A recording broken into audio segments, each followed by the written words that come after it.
Hello friends, एक बार फिर से आप सभी का स्वागत है। आप सब बढ़िया होंगे, खुश होंगे। और आज हम एक ऐसी जगह पे आए हैं और ऐसा इतिहास लेके आए हैं जो आप एक बार सुन के दंग रह जाएंगे। और ये जो भी बलिदान है वो सर्वोच्च बलिदान से भी हम उसको ऊपर मान सकते हैं। और अभी हम आए हैं जूनागढ़ का ही पहले ये भाग हुआ करता था। हालांकि यहाँ अभी ये गिर सोमनाथ में पड़ता है, अब डिस्ट्रिक्ट अलग हो गई है। तो पहले ये जूनागढ़ डिस्ट्रिक्ट में ही आता था, तो अभी डिस्ट्रिक्ट उसका गिर सोमनाथ पड़ता है। और गिर सोमनाथ में ये जो तहसील है उसमें आड़ीदर बोड़ीदर करके गांव है। और यहाँ का जो भी इतिहास है वो हम आपसे साझा करेंगे। लेकिन अभी फ़िलहाल आप आइए, मैं यहाँ का जो व्यू है वो दिखाता हूँ। उसके बाद यहाँ जो भी इतिहास रहा है, जो भी हिस्ट्री है वो आपसे शेयर करूंगा। तो आप हमारे साथ पहले आइए। मैं यहाँ जगह है, इसको देवायतगढ़ नाम से जाना जाता है। तो मैं यहाँ का परिचय देता हूँ आपको। ये देवायतगढ़ नाम ये जगह का क्यों पड़ा, और ये जो बोड़ीदर में ये गांव था पहले, और यहाँ सर्वोच्च बलिदान देकर जो जूनागढ़ के राजवी थे रावंश, उसको एक उसकी वंश को यहाँ बचाया था और फिर उससे युद्ध करके राजगद्दी पे बैठाया था। पूरा हिस्ट्री है उसका, तो वो भी हम लेंगे। और अभी हम फिलहाल यहाँ आप ये परिसर में आ गए हैं। अभी ये स्मारक बना हुआ है। हालांकि ये जो भी राजवी थे रावंश, उसके वंशजों ने यहाँ पे ये ऋण स्वीकार के ये जो यहाँ पहले प्रतिमा के स्वरूप में यहाँ जो थे उसको ये जीर्णोद्धार करके अब मंदिर बन गया है। और यहाँ उसका स्मारक भी है, पूरा म्यूजियम है, फोटो गैलरी है, और फोटो गैलरी के साथ पूरा इतिहास भी लिखा हुआ है। और जो भी यहाँ ये जो हुआ है आज से सन नहीं पर विक्रम संवत था 1000 के आसपास का ये इतिहास रहा है। मतलब 1050 साल का पुराना इतिहास है।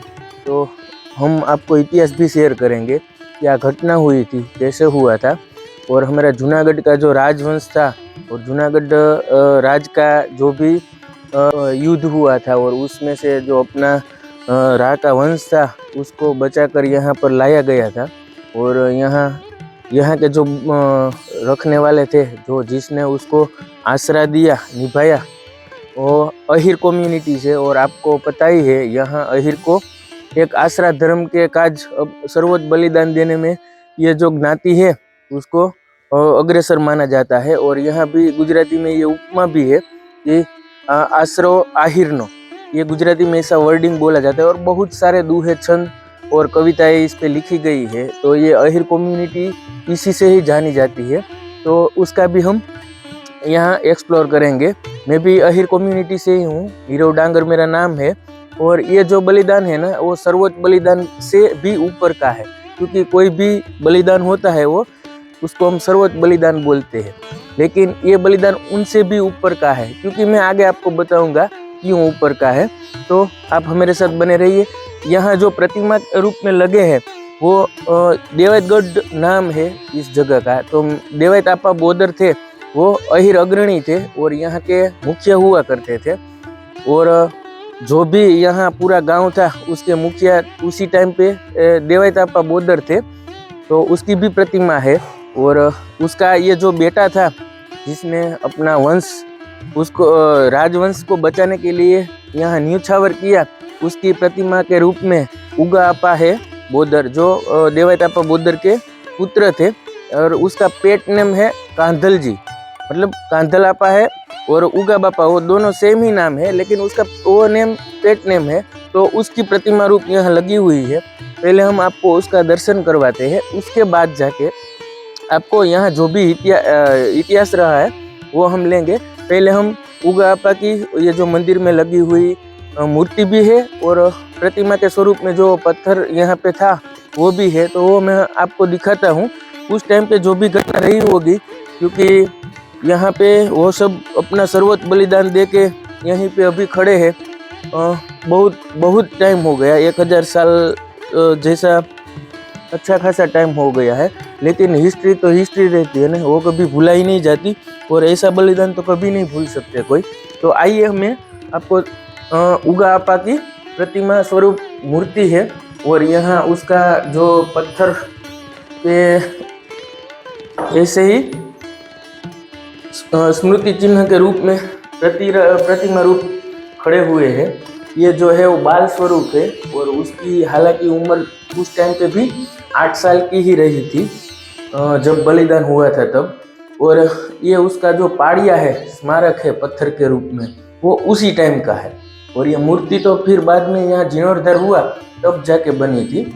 तो ये सब आप देख सकते हैं यहाँ।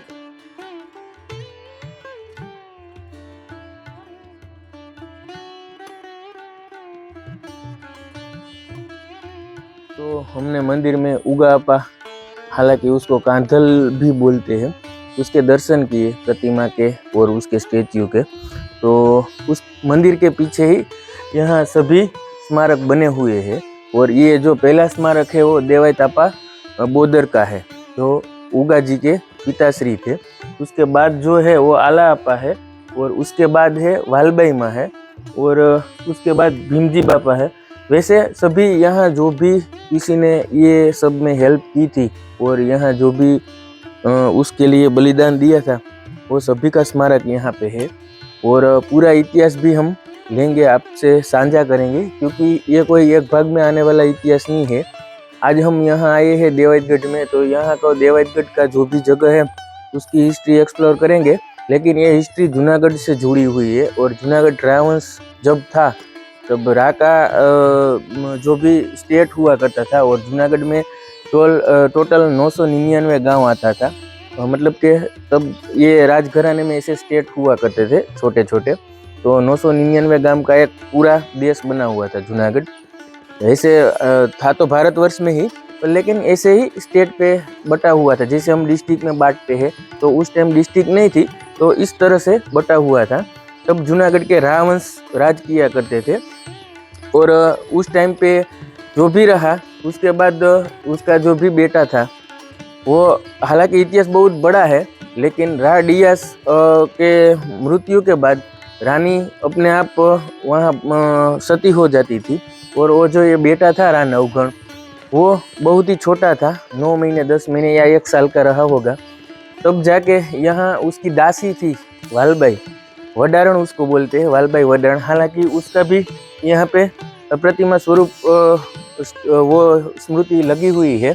और जब ये वहाँ युद्ध हुआ और उसके बाद जो भी कंडीशन हुई और उसका रा का जो भी वंश हुआ था उसको बचाने के लिए वो वालबाई थी, वो एक छोटे से वो उसमें लेकर, जैसे भगवान कृष्ण को मथुरा से गोकुल में लाया गया था, उसी तरह से जूनागढ़ से वो यहाँ तक रा नवगण जो रा का वंश था उसको यहाँ लाया गया था। और उसमें हेल्प करने वाले वालबाई जो उसकी दासी थी, तो उसका साथ में एक भीमड़ा करके रखेहर था, जो हम उसको वाल्मीकि समाज में बोलते हैं, जो ये सब ढोल बजाते हैं और ये काम करते हैं, वो वहाँ का था। वो वालबाई के साथ आता है और पूरा सपोर्ट करता है यहाँ तक पहुँचाने में। तो उसकी भी एक स्मारक चिन्ह यहाँ पे रखा हुआ है, क्योंकि उसको भी हम एक्सप्लोर करेंगे कि उसके साथ भी क्या हुआ था। तब आपको पता ही था कि राज में ऐसे कुछ होता था तो सभी के साथ ऐसा ही रिस्क आ जाता था, कि क्योंकि उसको बचाने के लिए बहुत सारा एफर्ट लगाना पड़ता था, क्योंकि कोई भी दुश्मन होगा वो उसके वंश को जीवित नहीं छोड़ेगा। तो वालबाई थी, उसने रा नवगण को लेके, जब रानी सती नहीं हुई थी तो उसने बोला था कि भाई आप मेरे बेटे को आलीदर बोलीदर लेके जाओ, वहाँ मेरा भाई है। तब मुँह बोले भाई का ये रस्म हुआ करती थी। हालांकि वो राज परिवार में देवायत बोदर थे, वो यहाँ के मुखिया थे, तो उसके साथ राज परिवार का रिश्ता रहा था और मुँह बोले भाई थे देवायत बोदर। तो देवायत बोदर के साथ जो रानी थी उसने वालबाई को बोला कि आप मेरे भाई के घर मेरे बेटे को पहुंचा दो, वो मेरे बेटे को प्रोटेक्ट करेंगे और फिर अगर हमारा राज नहीं रहेगा तो भी वो उसको राज सिंहासन उसको दिलवाएगा। तो फिर वालबाई वडारण रा नवगण को लेके यहाँ पे आती है। तब ये देवायत बोध ये उस टाइम पे यहाँ मुख्य हुआ करते थे और यहाँ जो भी गांव थे वो संभालते थे। फिर वो वालबाई यहाँ रा नवगण को लेकर आती है, उसके साथ ये भीमजी आपा यहाँ लगा हुआ है, भीमड़ा भी था उसके साथ। वो उसको प्रोटेक्ट करने के लिए यहाँ तक लाने के लिए, क्योंकि ये बहुत लंबा मुसाफरी और यहाँ तक का रास्ता था और उस टाइम पे ये सब जंगल हुआ करता था, तो कोई भी अकेली औरत यहाँ नहीं आ पाएगी और ऐसे कुछ राज का जो भी प्रॉब्लम हो उसमें ऐसे कोई भी राजघराने से जुड़ा हुआ व्यक्ति ऐसे नहीं निकल सकता। तो इसने भीमड़ा ने उसके साथ आकर उसको यहाँ तक पहुँचाया था। तो उसका भी इतिहास है भीमड़ा का भी। वो भी यहाँ पर उसके साथ उसको लेकर यहाँ आया था। फिर यहाँ ये जो वालबाई थी वो आती है और देवायत बोदर जो भी मुखिया थे अहिर समाज के, उसको बोली कि भाई ये रानी ने बोला है ये उसका बेटा है, वो सती हो गई है और आपको इसको संभालना है और फिर उसको राजगद्दी दिलवानी होगी। तो देवायत बोदर, उसको भी एक बेटा था और एक बेटी थी, दोनों 2 साल का गैप रहा होगा और एक साथ ही इसी उम्र का था। जो राजघराने का जो बेटा यहाँ आया था 1-1.5 साल का, उसी उम्र का ये देवायत बोदर का जो हमने अभी स्टेच्यू देखा प्रतिमा के स्वरूप में, उगाजी और कांधाजी, मतलब एक सेम ही नाम है, तो उसी उम्र का ही था ये बेटा। तो फिर देवायत बोदर बोलते हैं जो जिसको उसकी धर्मपत्नी माँ सोनबाई हम उसको बुलाते हैं, उसका नाम माँ सोनबाई है।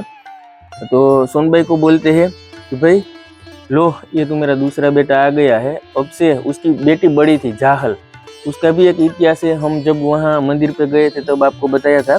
तो जाहल को दूध छुड़वा दो, अब ये बेटे को दूध पिलाओ, मतलब कि जो रा नवगण था वो यहाँ के उगा की तरह ही माँ सोनबाई से स्तनपान करके ही बड़ा हुआ था।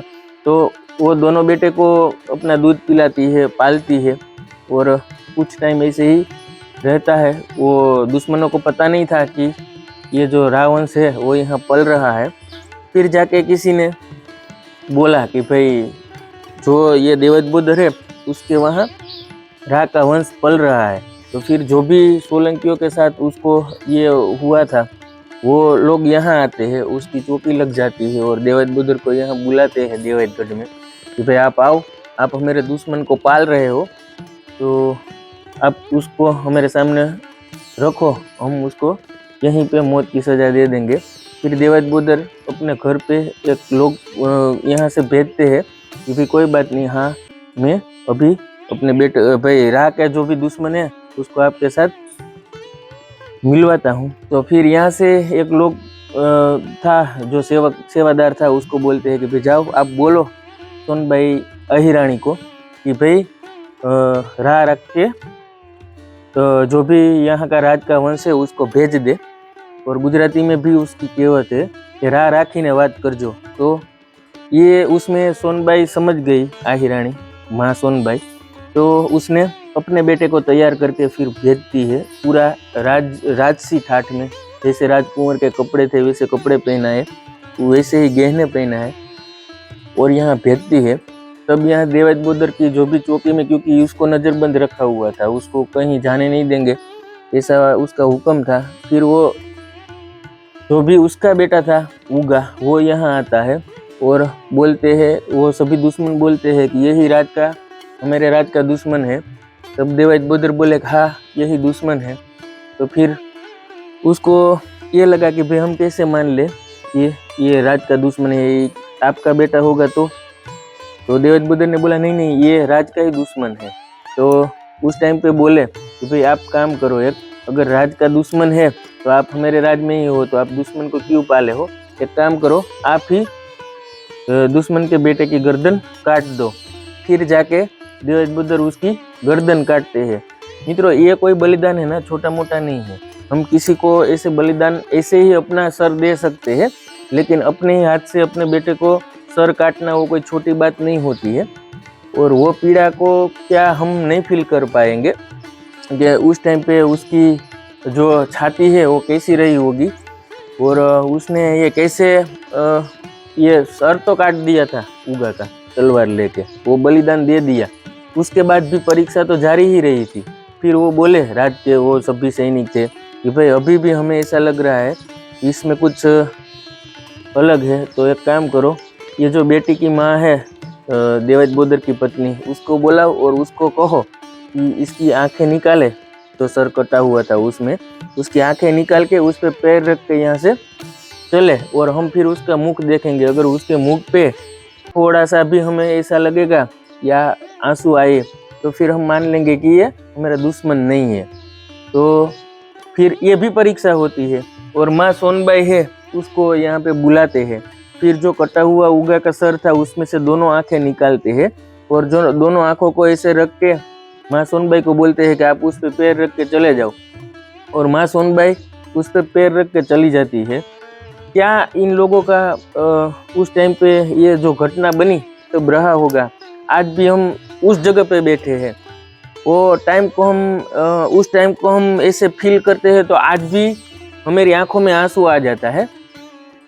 तो उस टाइम पे माँ की तरह उसने ये जो आँख पे पैर रख के चलना कोई आसान बात नहीं होती है। ये बहुत, क्योंकि अगर कोई भी माँ होगी तो अपने बेटे का सर देख के ही रोने लगेगी, लेकिन ये तो सर तो पड़ा था, लेकिन उसके आँख पे पैर रख के चले जाना था, तो उसके दिल पे क्या बीती होगी। फिर भी वो अपने जो भी था उसमें से डिगी नहीं, और उसकी आंखों में वो सबने देखा, लेकिन कोई आंसू नहीं हुआ था आंख में, क्योंकि उसका सगा बेटा था। फिर भी उसकी आंख में एक भी आंसू नहीं आया था। ये परीक्षा में वो पास होती है। फिर जाके ना वो दुश्मन का ही बेटा था, ऐसा सबको हो जाता है। फिर जाके ये परीक्षा पूरी होती है। मित्रों, ये बलिदान कोई ऐसा छोटा मोटा बलिदान नहीं है, और इसको ये एक प्रेरणा स्वरूप बलिदान है कि हम इसका एग्जाम्पल आज तक हमने अभी ऐसी कोई बलिदान जो होता है ऐसा बलिदान नहीं देखा कि अपने बेटे को अपने ही हाथ से काट दे और उसकी माँ उसकी आंखों निकाल के उस पे पैर पे रख के चले जाए। ये बलिदान कोई छोटा मोटा नहीं होता है। तो आज भी हम ये सुनते हैं तो हमारी जो भी रोम है वो ऐसे खड़े हो जाते हैं कि क्या समय रहा होगा उस टाइम का, और ये बलिदान कैसे दे पाए होंगे, क्योंकि कोई छोटा मोटा बलिदान नहीं है। तो ये घटना यहाँ पे ही बनती है, और ये जो घटना के स्मारक रूप यहाँ सभी लगे हुए हैं, स्टेच्यू भी लगा हुआ है, ये सब इतिहास है। तो उस टाइम पे ये सब परीक्षा हो के सब हो गया और वो लोग चले गए, और देवायत बोदर ने जो रा नवगण था, जो रा का वंश था जूनागढ़ का, उसको बचा लेते हैं। और देवायत बोदर को एक ही वो थी कि मेरा पूरा वंश अगर पूरा हो जाए तो भी कोई दिक्कत नहीं है, लेकिन रा को तो मैं अपना राजवंश को रा देकर ही रहूँगा। हमारे जूनागढ़ का वंश था राज का, तो फिर उसको ऐसे ही बचाते हैं।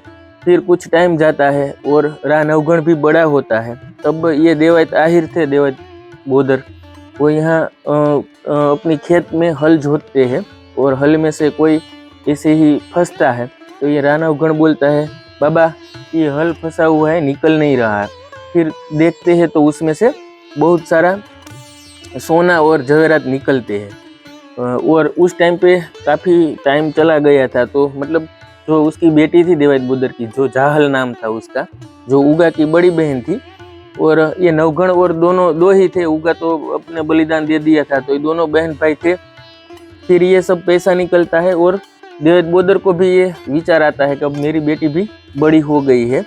तो उस टाइम पे यहाँ जो भी अहिर कम्युनिटी थी, यादव समाज था, उसको एकत्रित करके बोलते हैं कि भाई मेरी बेटी की शादी है, और शादी में सबको इनवाइट करते हैं। फिर यहाँ सब लोग आते हैं, उसके सारे रिश्तेदार और यादव समुदाय पूरा, अहिर समाज पूरा यहाँ आता है। फिर जाके देवायत बोदर बोलते हैं कि आज से 12-15 साल जो भी पहले घटना हुई है, वो घटना में जो जिसका सर कटा था वो राजवंश का कोई वारिस नहीं था, वो मेरा बेटा था उगा। लेकिन ये जो है अभी वो राजवंश है, और आज मैं मेरी बेटी के शादी के कार्यक्रम में आप सब लोग आए हैं। आपको बोलता हूँ कि आज हम जूनागढ़ पे जाएं और चढ़ाई करके जूनागढ़ को जीत के फिर हम यहाँ रा नवगण को राजगद्दी सौंपेंगे। तो फिर ये भी हुआ, यहाँ शादी हुई, सभी यादव समाज, आहिर समाज के जितने भी लोग थे वो शादी में आए। फिर यहाँ से चढ़ाई की और वहाँ जाके युद्ध हुआ, घमासान युद्ध हुआ। बहुत ही यादव अहिर समाज के योद्धा बलिदान दिया अपना, और बहुत ही बलिदान के बाद वो युद्ध जीता गया और फिर जाके ना रा नवघण को राजगद्दी पे राज तिलक किया गया। तो ये कोई छोटी घटना नहीं है और हमारे यहाँ की तो हिस्ट्री रही है कि कोई भी ऐसी चीज़ हो और ऐसा बलिदान हो तो अहिर कम्युनिटी यादव समाज ही कर पाता है। इसीलिए यहाँ गुजराती में हमारा जो भी आसरा धर्म है वो फेमस है।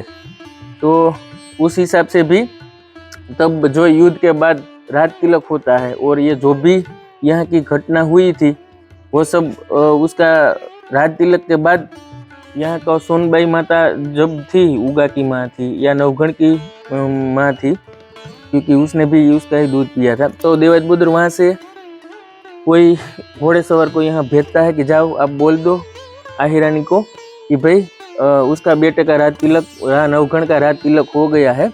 और यहाँ आते हैं और उसको पता चलता है कि भाई जूनागढ़ फतेह कर लिया है और अब रा नवघण का राज तिलक भी हो गया है। और उसके बाद तब तक वो जो आहिरानी थी उसने एक भी आंसू नहीं गिराया था अपनी आंख से। उसके बाद वो रोती है, मन भर के रोती है और यहाँ के जो भी पेड़ पौधे थे उसको भी रुलाती है। और जो भी हम गुजराती में तो उसको बोलते हैं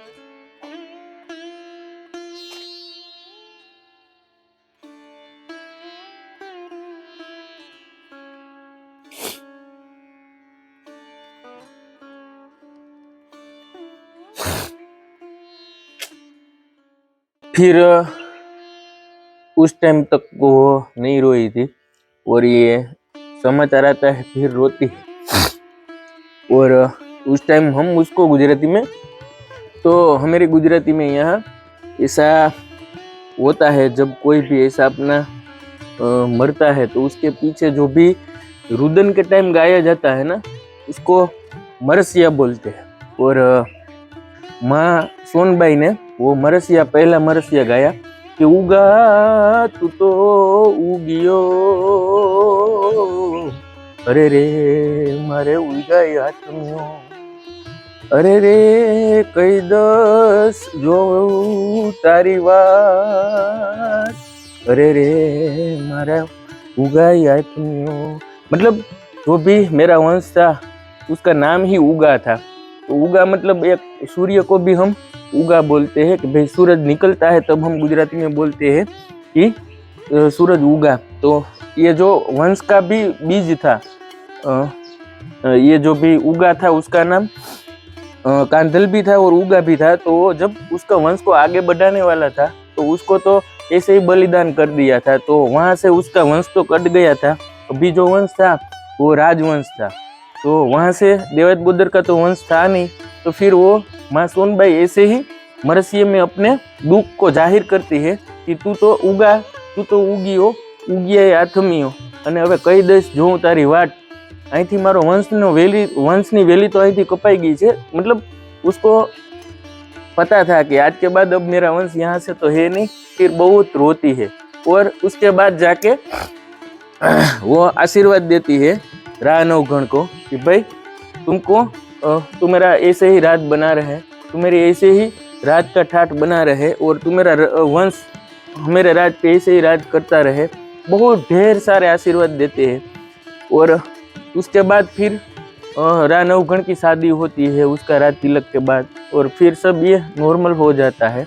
और बहन जाहल की भी शादी होती है और जाहल की शादी में ये जो रा नवघण थे वो भी यहाँ की जो रस्म थी उसमें जो जवतल जो यज्ञ में होता है वो भाई की तरफ से होता है, बहन की शादी में वो भी रस्म पूरी होती है। उसमें रा नवघण अपनी सगी बहन की तरह वो जवतल होमते हैं और बहन की शादी भी हो जाती है, विदाई हो जाती है।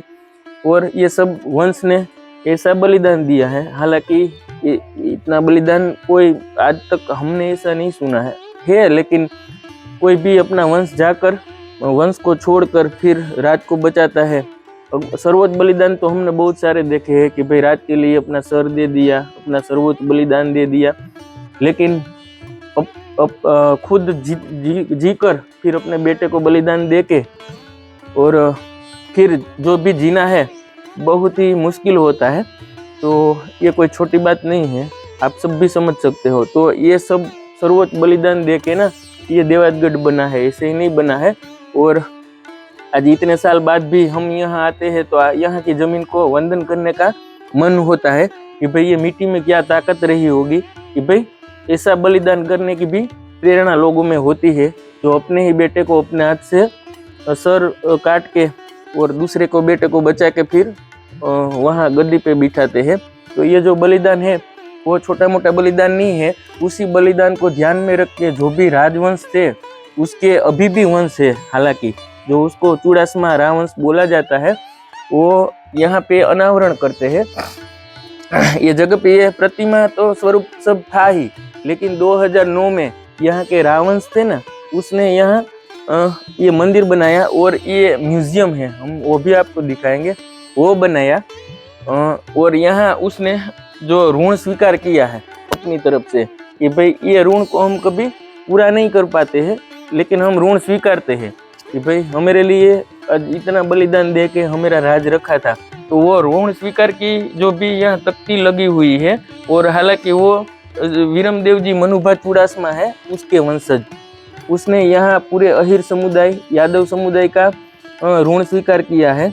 और यहाँ जो भी जगह में मंदिर, ये परिसर में जो भी आप देख रहे हो, उसका जीर्णोद्धार उन लोगों ने किया था। और उस टाइम पे यहाँ बहुत बड़ा फंक्शन भी हुआ था, और जो भी राज परिवार से था और अहिर परिवार से था वो सब यहाँ आए थे, और 2-3 लाख लोग यहाँ थे उस टाइम पे। और भव्य लोक डायरा संतवाणी का जो भी होता था, यहाँ की हिस्ट्री को, यहाँ के जो भी हमारे कलाकार थे वो आकर यहाँ रजू की थी, यहाँ हिस्ट्री रजू की थी, वो सब उस टाइम का भी वीडियो अवेलेबल है, लेकिन आप गुजराती में नहीं समझ पाओगे, इसलिए तो मैंने ये सब हिंदी में लिया है। तो वो भी था, तो ये सब ऋण स्वीकारने के कारण ये सब बना हुआ है। और रावंश ने अपना ये जो भी प्रतिमा रूप को एक स्टेच्यू के रूप में यहाँ अनावरण किया है। तो हम आपको म्यूजियम भी दिखाते हैं, आप चलिए मेरे साथ, मैं आपको यहाँ का म्यूजियम भी दिखाता हूँ।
तो अभी हमने यहाँ सब आपको दिखाया, और यहाँ जो भी स्टोरी थी वो एक्सप्लोर की आप तक। और ये कोई छोटा मोटा बलिदान नहीं है, और जो भी अहिर यादव समाज से यहाँ बहुत सारा जुड़ा हुआ है, और यहाँ जो भी हमें जानते हैं उसको पता है कि हमने बहुत सारी ये स्टोरियाँ ऐसी है कि उसमें सर्वोच्च बलिदान दिया है अपना अतिथि के लिए। तो ये कृष्ण, भगवान कृष्ण से चला आता है। ये कोई आजकल का नहीं है। ये जो अहिर समाज, यादव समाज में ये समर्पण की भावना है वो भगवान श्री कृष्ण से चली आती है। और यहाँ गुजराती में तो बहुत सारा स्टोरिया, वार्ता और ऐसी गीत भी है, दूहा भी है। तो बहुत गुजरात में तो सब इस हिस्ट्री का तो बहुत समृद्ध इतिहास रहा है। हिंदी में भी है, लेकिन यहाँ तो हम आसरा धर्म के लिए ही जाने जाते हैं, अहिर कम्युनिटी। तो आज हमने यहाँ आए थे तो यहाँ का एक्सप्लोर किया, और आप लोगों को यहाँ की जो भी स्टोरियाँ है मैं आगे लाता रहूँगा। और हमारी चैनल को प्लीज़ लाइक करें, शेयर करें और सब्सक्राइब करें, ताकि हमारा कोई भी ऐसा हिस्ट्री, इतिहास हो वो आप तक सबसे पहले पहुँचे। और आपने कभी भी ऐसी स्टोरियाँ नहीं सुनी होगी जो मैं यहाँ से रिलीज़ करूँगा, आप तक पहुँचाऊँगा। तो प्लीज़ आप सब देखते हो, लेकिन एक बार सब्सक्राइब भी करो, ताकि कोई भी नोटिफिकेशन हो और कोई भी वीडियो हम रखें तो आप तक पहले पहुँचे। और आप लोगों को अगर ये स्टोरी अच्छी लगती है और कुछ हो और आपको ये लगे कि भाई ये स्टोरी अच्छी है, जैसी भी है, आपको जैसा लगे वो कमेंट अवश्य करें, ताकि हमें पता चले कि आप लोगों को कैसा लगता है हमारी स्टोरी। तो प्लीज़ आप लाइक शेयर तो करो, लेकिन कमेंट भी अवश्य करो वीडियो देख के। आगे हम मिलते रहेंगे। आप सबका मंगल हो, ऐसी मंगल कामना के साथ मैं ये व्लॉग को यहाँ पूरा करता हूँ। धन्यवाद।